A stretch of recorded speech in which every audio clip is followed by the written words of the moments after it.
Et là, par exemple, si on découvre, voilà, vous êtes donc à 7 morceaux de sucre. Donc pareil pour l'orangina, pareil pour la limonade. Hein. La limonade aussi, non? La limonade aussi, voilà, effectivement, hein, vous êtes à la même quantité. C'est impressionnant quand même, hein, quand on découvre. Ouais, ouais. Hein. Non, mais honnêtement, je n'aurais jamais imaginé que la limonade avait Apporte autant. autant. Hein. Oui, oui. Voilà. Premier stand et premier test auprès des diététiciennes. Chaque visiteur doit deviner la teneur en sucre ou en gras dans nos aliments. La malnutrition et la sédentarité sont parmi les facteurs favorisant le diabète. Une maladie chronique qui correspond à un excès de sucre dans le sang, appelé hyperglycémie. Un test de glycémie était d'ailleurs proposé à tous les visiteurs qui souhaitaient se faire dépister.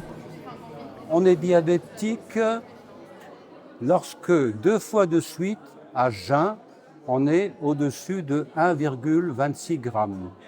Voilà.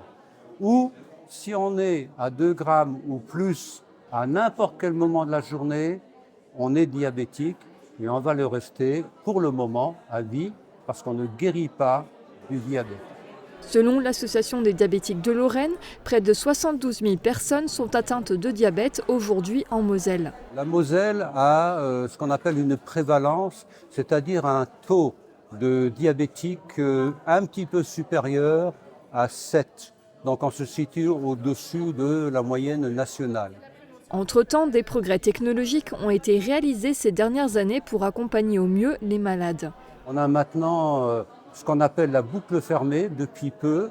La boucle fermée, c'est un peu un pancréas externe, une pompe capteur qui fonctionne tout seul grâce à l'intelligence artificielle. Ça équipe surtout les jeunes. En Moselle-Est, il y a des hôpitaux à Sarreguemines, on pose les capteurs de glycémie. C'est déjà un progrès.